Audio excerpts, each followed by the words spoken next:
Sobat Ambis Batutah, kembali lagi bersama aku, Alfred, di acara ngobrol seputar perguruan tinggi atau ngopi. Nah, pada part 4 ini, awalnya aku akan langsung membahas mengenai UTBK SBMPTN. Tetapi, mungkin aku akan kembali membahas beberapa informasi atau cerita mengenai SNMPTN.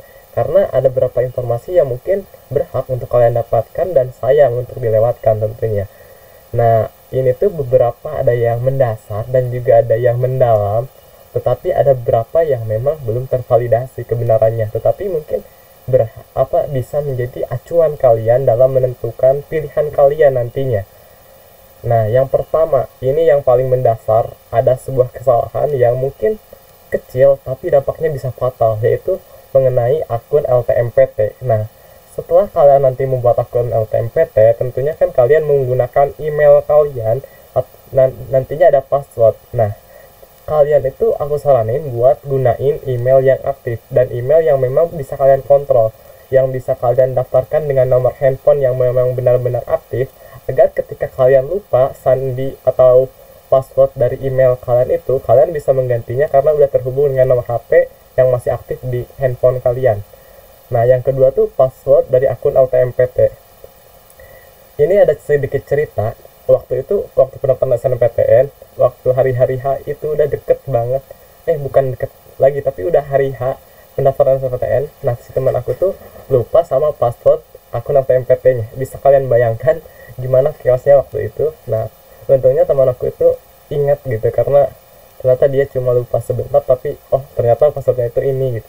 Nah, untuk mengatasi hal demikian, untuk meminimalisir terjadinya hal demikian bagi kalian, teman-teman bisa nih dari mulai email, passwordnya, kemudian nomor HP yang kalian gunain, kemudian password akun LTMPT dan email yang digunain, kalian bisa buat catatan yang mungkin bisa kalian simpan di buku catatan kalian, di notes atau di apa, dan walaupun diberi catatan seperti itu, kalian juga harus menjaga kerahasiaannya. Jadi yang tahu akun LTMPT itu cuma kalian sendiri.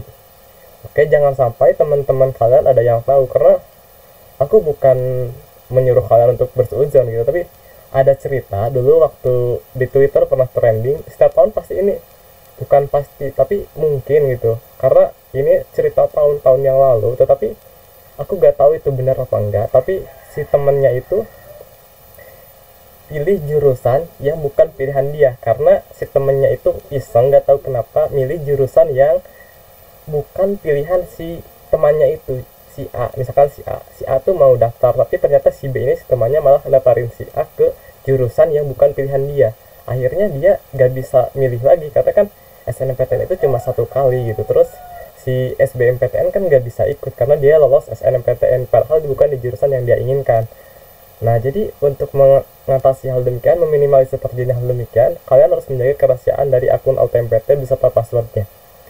Kemudian selanjutnya yaitu mengenai SNMPTN juga, yaitu pemilihan jurusan. Nah, banyak dari kalian mungkin yang mendengar bahwa adanya SMA favorit, sekolah favorit itu masih ada mungkin, tapi sekarang udah bisa udah masih si jenjangnya itu udah gap antara SMA favorit dengan SMA lainnya itu udah gak terlalu besar kayak dulu. Kenapa? Karena ada sistem zonasi. Nah, sistem zonasi ini memeratakan persebaran peserta didik menurut aku. Jadi kalian punya harapan atau peluang yang lebih besar, tetapi mungkin tidak bisa menutup kemungkinan bahwa dari SMA yang dikatakan favorit atau unggulan, banyak siswa-siswinya yang lolos SNMPTN dan jumlahnya tidak sedikit, kadang-kadang kayak pindah kelas lah kalau kata orang. Dan ada beberapa universitas yang memang jadi langganannya gitu, kayak pindah kelas, kadang 30 orang, kadang berapa gitu, dan kita gak bisa memprediksikan hal tersebut gitu.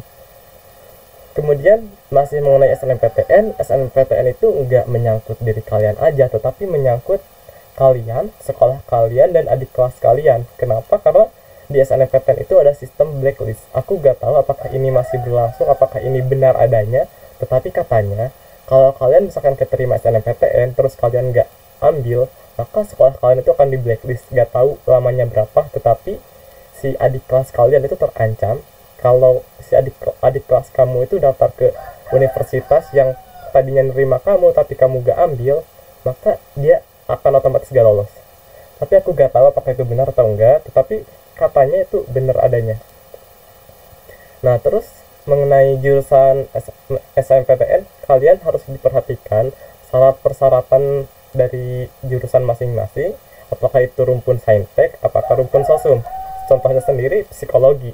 Nah, psikologi itu kan biasanya rumpun sosum, tetapi ada beberapa universitas yang psikologinya itu rumpun saintek. Jadi sebelum kalian memilih jurusan di universitas kalian, impian kalian, kalian harus pastiin dulu nih persyaratannya apa aja, agar kalian tidak kalah sebelum berperang, seperti yang udah aku yang di awal. Nah, terus gimana nih cara, misalkan teman kalian juga ada yang sama gitu pilihan jurusannya, tapi kalian juga ingin ke jurusan itu, ya kalau kalian memang inginnya jurusan yang sama, mungkin kalian bisa memilih opsi universitas yang berbeda. Tapi kalau kalian memang ingin jurusan yang sama, kemudian fakultasnya sama, kemudian universitasnya juga sama, maka mau tidak mau ya kalian harus menerima konsekuensi yang ada di belakangnya nanti. Tetapi saran aku, kalian tidak boleh terlalu berharap pada SNMPTN. Mungkin kalau aku bilang kalian boleh berharap, tetapi kalian jangan menaruh harapan sampai 100%. Karena begini, kalau SNMPTN itu kuotanya kalau gak salah itu minimal 20% dari seluruh kuota tiap jurusannya di universitas gitu. Jadi kuotanya itu benar-benar kecil, tetapi saingan kalian juga enggak sebanyak SBMPTN, karena peserta SNMPTN itu cuma kelas 12 aja gitu. Jadi kelas 12 dari seluruh SMA sederajat yang memang sekolah-sekolahnya sudah terakreditasi, kayak di part 3 tadi, bahwa akreditasi A berapa, B berapa, C berapa. Nah, jadi saingan kalian itu, walaupun teman kalian sendiri itu bisa menjadi saingan kalau di SNMPTN, karena benar-benar cuma kelas 12 sederajat aja. Tetapi kalau SBMPTN ada lulusan 2 tahun sebelumnya juga bisa ikut. Nah, sehingga kalian harus benar-benar menyiapkan plan-plan terbaik kalian. Nah, terus ini nih yang paling mungkin sering ditanyain, aku gak masuk 10 besar nih di kelas, apakah aku bisa nih daftar SNMPTN? Bisa ya, bisa tidak. Kenapa? Karena di kelas aku sendiri waktu itu ada yang kalau ranking di kelasnya itu ranking 15 atau 17, tetapi waktu SNMPTN dia bisa daftar karena masuk eligible, karena waktu di ranking kan yang 40% itu dia masuk ke ranking yang 40% terbaik itu. Jadi dia punya tiket buat daftar SNMPTN. Tetapi apakah dia bisa diterima atau enggak, ya kembali lagi, pertama apakah rezekinya, kemudian apakah memang universitas menerima gitu. Karena si ranking eligible itu enggak menjamin seorang keterima gitu. Bahkan banyak cerita kan, walaupun dia ranking 1 paralel terus ranking 1 eligible, tapi dia gak keterima gitu. Terus kenapa sih hal tersebut? Ya aku gak tahu, mungkin ini agak dramatis, tapi emang rezeki orang-orang kan berbeda gitu. Jadi kita gak bisa menyamaratain semua orang harus demikian gitu. Dan stigma teman-teman juga, kalau misalkan si A itu ranking paralel terus gak keterima, ya kalian gak apa gitu, kalian gak harus minder gitu. Kalian mungkin bukan rezeki kalian di SNMPTN, bisa aja di UTBK, bisa aja di Seleksi Mandiri gitu. Kalian jangan berkecil hati, dan seperti yang katakan tadi, kalian jangan berharap 100% gitu, karena nanti akan sakit boy. Akan sakit asli kalau kalian. Jadi kalian juga harus siapkan plan, misalkan UTBK, terus UTBK mau jurusan apa aja nih, terus kalian mau seleksi mandiri di mana aja. Nah, seleksi mandiri juga katanya kan biayanya mahal, tetapi ada beberapa universitas yang memang tidak ada uang pangkal, kemudian berdasarkan UKT yang berdasarkan penghasilan orang tua. Jadi kalian harus benar-benar menggali informasi yang sedetail-detailnya agar kalian tidak salah dalam melangkah. Dalam pemilihan jurusan tadi udah dijelasin sedikit. Kemudian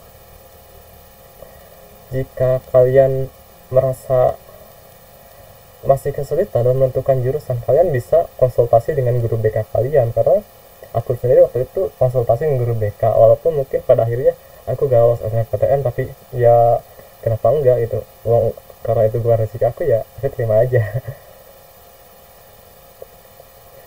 Nah, terus gimana sih caranya buat kita keterima SNMPTN? Kalau menurut aku, yang pertama, maksimalin nilai kalian dari nilai semester 1 sampai semester 5. Tapi gimana caranya? Aku kan udah PAS gitu, udah semester 5 nih penentuannya, terus nilai aku segini-gini aja. Nah, kalau menurut aku mah, karena kalian udah semester 5, kalian mungkin ada beberapa sertifikat yang dapat mendukung untuk SNMPTN. Karena pada SNMPTN itu, pengalaman aku itu bisa ngelampirin sertifikat tiga terbaik yang kalian miliki. Oke, tiga terbaik yang kalian miliki. Nah, terus kalau bisa sertifikatnya itu yang sesuai dengan jurusan yang kalian yang kalian impikan gitu. Jadi misalkan jurusan seni ya, kalau bisa seni tari misalkan. Jadi kalian juga lampirin sertifikat yang seni tari juga, kayak kalian pernah ikut lomba tari kemudian juara, ataupun sertifikat peserta gak apa-apa, lampirin aja buat bukti gitu kalau kalian itu aktif. Terus kadang-kadang kalau seni tari itu ada portofolio gitu, kayak jurusan seni sama seni terus jurusan olahraga itu ada portofolio juga gitu.